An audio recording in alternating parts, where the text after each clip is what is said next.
Subject: High Ambassador Kivashwell. Species: Isolan.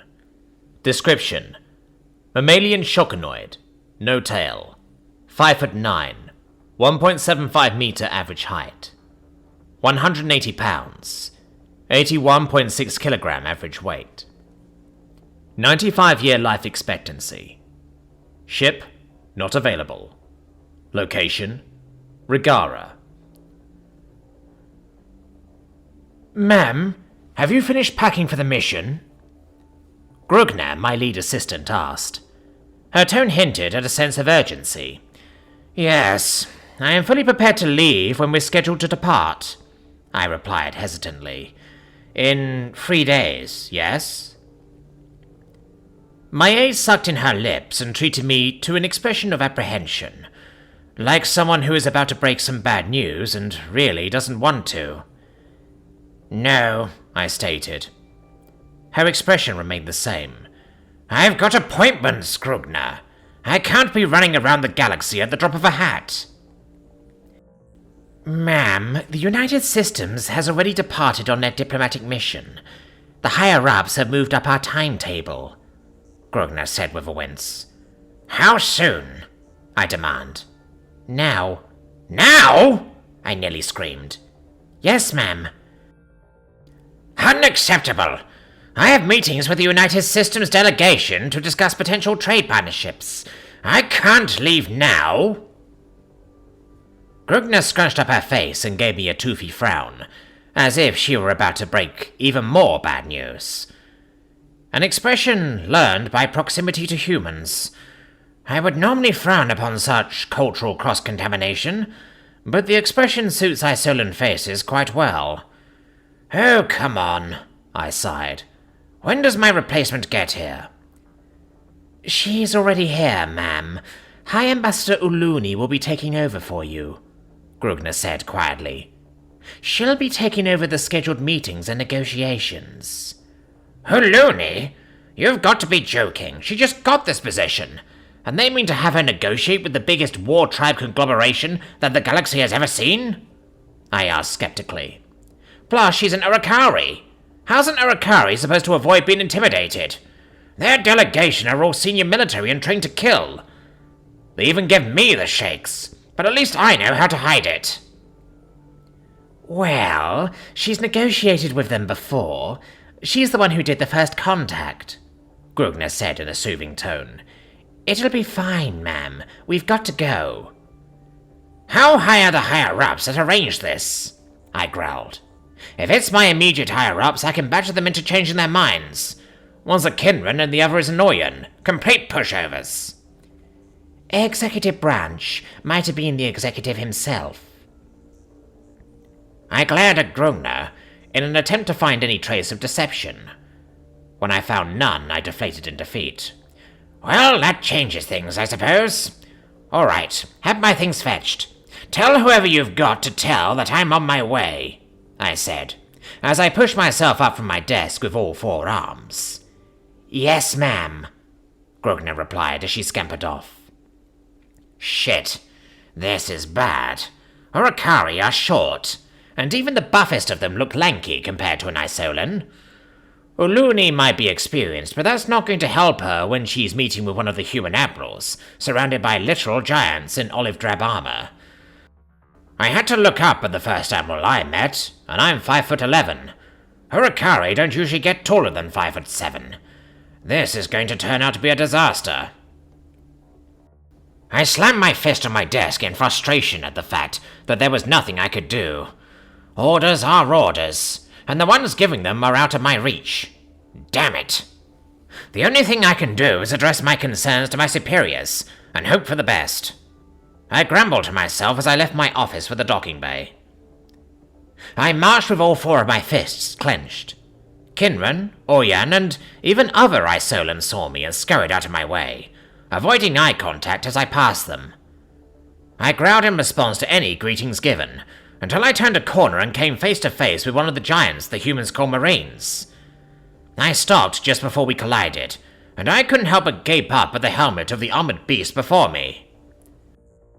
Ah, Hi, Ambassador Shuel. Nice to see you again, Admiral Bakir said. Where are you off to in such a hurry? Hello, Admiral. I collected myself hurriedly. I'm afraid that my presence is required on a certain diplomatic mission. It was planned to begin 3 days from now, but my counterparts in the United Systems have decided they're tired of waiting. I see. Well, I know nothing about that, but you have my apologies regardless. Who's taking over for you? He asked. Hi, Ambassador Uluni. I'm confident that she'll represent the Republic admirably, I lied. As far as I'm aware, she's keeping our same schedule. Oh, good. Oh, well, don't let me keep you. Pleasant journeys, the Admiral said as he walked past me. The Marine gave me a nod and followed after Bakir. I once again clenched my fists in frustration and continued my march. Uluni better not be a goddamn case of nepotism. The UI family has plenty of political clout in the Republic, but even they won't be able to save her if she fucks this up. I made my way to the docks and found the ship I was going to be traveling in. The RSV Tilalimo, beautiful jewel, a wonderful diplomatic vessel. All of the United Systems diplomatic ships were well armed, but not ours. We knew that real diplomacy comes from a deeper understanding of one's neighbors, not from simply having a bigger stick than they do. Having a bigger stick doesn't hurt, though, I whispered to myself, as I realized we were taking this ship into a war zone. I entered the ship and nodded at the welcoming committee who greeted me. Grugner had let them know I was coming, and they were currently loading my belongings.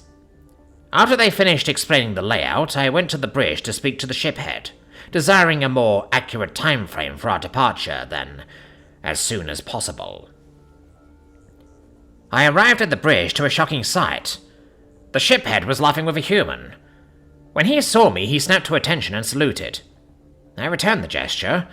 It's not required of me, but I find that returning a salute is the fastest way to get it to stop.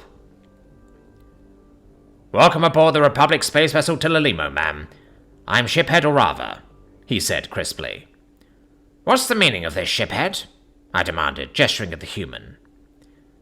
Ma'am, this is Mr. Eugene Havencroft, United Systems Ambassador for this mission, the shiphead explained.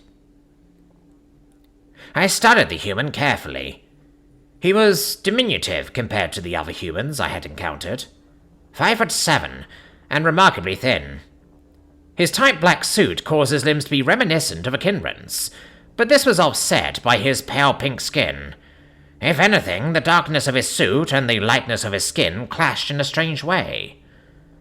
Even so, he was undeniably well groomed. His outfit was accentuated by a modest amount of jewelry, which was placed in such a way to be noticeable but not distracting. His dark brown hair was styled to look wavy, but not a single hair was out of place. His smile demonstrated teeth that were straight and white, the picture of perfect health. Surprisingly, I felt intimidated. I see. Hello, Mr. Havencroft, I began. You can call me Eugene, he interrupted and offered a hand. You must be Ambassador Givashuel.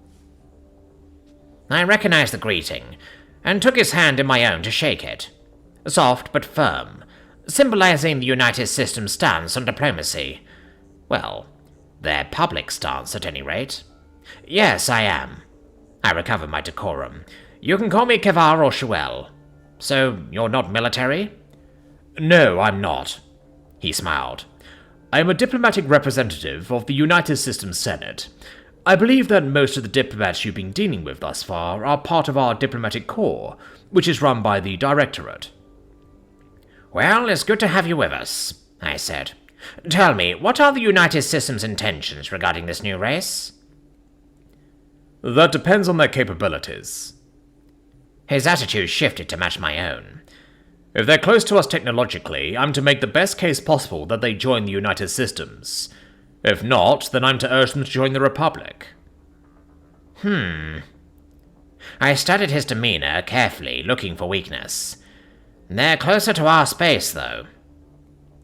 From my understanding, that's irrelevant.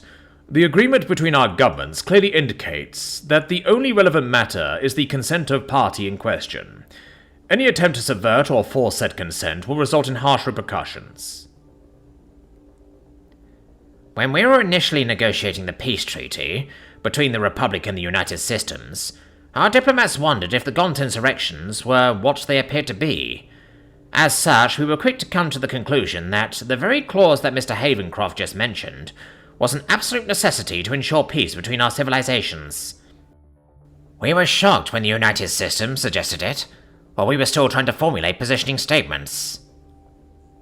Most would take this as a sign that they weren't forcing the Gaunt to be members of the US. I, however, see the other possibilities. The US could have suggested this to indicate their innocence. They could have guessed at our suspicions, and used this as a tactic to alleviate them, regardless of their own guilt. Another possibility comes from the fact that it is rare for an organization to be monolithic. Certain factions within the United Systems could very well be forcing the Gaunt's membership, while other members of the US are completely ignorant to their actions. Or, the situation could be exactly how it's portrayed by the United Systems. The majority of the Gaunt want to be part of the US, and a few spoiled rich kids with ambitions caused by delusions of grandeur have been causing cosmic war. It's a ridiculous situation, surely, and I wouldn't believe it for a second were it not for the fact that it happened to my own people on multiple occasions. I laughed. I wonder what those repercussions would be if it were you that broke the agreement. It's not as if we have the capacity to punish you militarily. I already know exactly what our diplomatic response would be to the US breaching our agreement, but I need to know who I'm working with. Is this human as shrewd as he portrays himself to be? Quite the contrary, he said. The Republic can refuse to ally with us, and can halt production of the ships we need to fight on the Union. That alone would ensure that the individual who broke our agreement with you would face stiff penalties, and likely an involuntary career change. I nodded, satisfied that I wasn't dealing with a fool. "Shiphead, we are prepared to depart," one of the bridge crew said. I rather gave Mr. Havencroft and I a nervous look. Most shipheads dislike having non-crew on their bridge, unless absolutely necessary, so he was no doubt wondering how to politely kick us out. Fair enough. It would take at least half of an hour to arrive at our destination. "Mr. Havencroft, would you care to join me in the mess? I'd like to get to know who I'm working with a bit better," I suggested. "Certainly. I could use some refreshment," he replied. The shiphead looked relieved as we left the bridge. The walk to the mess was quite short. The Tillalimo is a beautiful ship, luxurious even, but she's built for mass efficiency like every other Republic ship. US ships have a tad more room here and there, which initially led me to believe that their designs were wasteful. Technically they are, but they can more than afford the waste. Working with human representatives show me that their reactors and engines are much more advanced than our own. The products of thousands of years of one-upsmanship. A decade ago I'd have called it foolishness, but now our space is kept safe, because the United Systems can't seem to stand peace for very long. "So, what would you like to know?" Havencroft asked, as he filled his cup and sat at a nearby table. I followed suit and said, "I'd like to know more about how you came to be in the position you're in, if you don't mind." He smiled softly. "Well, I was born on Earth, where I initially studied law. However, a lawyer's life is a hard one, and a friend of mine suggested that I turn my attention to diplomacy instead. I went for it and ended up studying political science, cultural anthropology, international relations, sociology, and foreign policy. I also studied a bit of history and etymology, so that I could better grasp patterns in the way that societies interact with each other. My first diplomatic assignment was for the North American Union, as an ambassador to Austracana."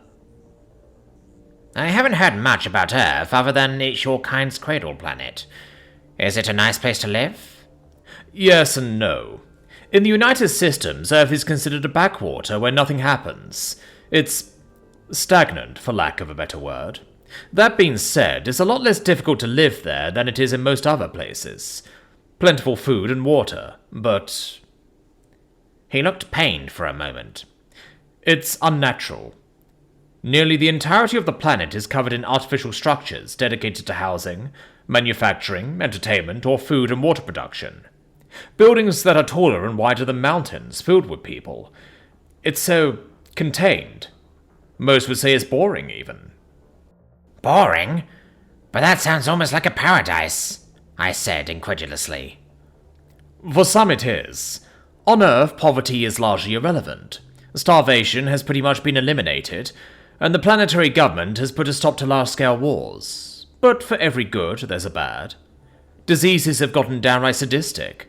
Human rights violations happen with an alarming frequency, and it's been decades since any new tech has come from Earth. I wouldn't go so far as to call it a dystopia, but it definitely isn't a utopia. Wait, I've heard your medical technology is amazing. How are diseases still impactful? I'm not a doctor, but from what I've been able to glean, the biggest threat are the infectious diseases.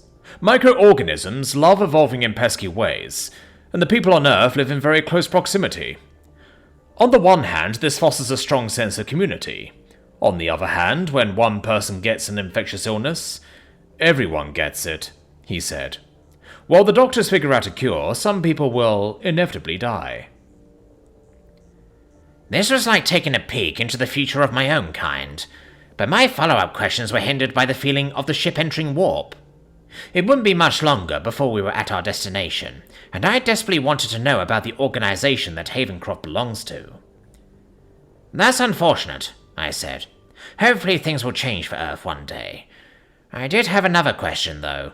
What's the difference between the Diplomatic Corps and whichever organization you belong to? He chuckled a bit before saying, I belong to the United Systems Senate Ambassadorial Commission, SAC for short. By far and large, it's the same as the Diplomatic Corps, but the key difference is that we're a civilian organization. Typically, the DC are first responders to matters of diplomacy, and we're the ones that formalize diplomatic ties. They get the embassies built, we fill them up. So you being here means that we fully expect this species to want to join the United Systems? He interrupted with a smile. I nodded, less amused than he was. I thought that would be the assumption. No, we simply plan on opening an embassy with them, regardless of their choice, and it will be easier to maintain good relations if the face of those relations doesn't change. To use a military parlance, this is to be my permanent duty station. Is there a member of SAC aboard the Thanatos? I don't believe so. I lobbied pretty hard to be involved in one of these missions, and knowing my colleagues, I'm willing to bet I was the only one. Why is that? I like frontiers. Growing up on Earth leaves one with an appetite for adventure, and it's not every day one gets the chance to spearhead a first contact. He grinned. Spearhead. A metaphor that is startlingly similar to one that we Isolan use frequently. I'd had to give up using that particular metaphor when I became a diplomat, so it was strange to hear a similar one from a fellow ambassador. Although I shouldn't be too surprised to hear it from a human.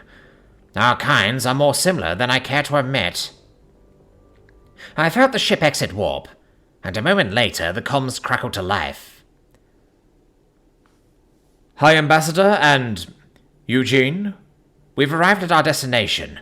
Your presence aboard the bridge is requested. I sighed softly, having more questions that would have to wait for answers. We quickly finished our drinks and stood. Time to go to work, Havencroft said with a smile.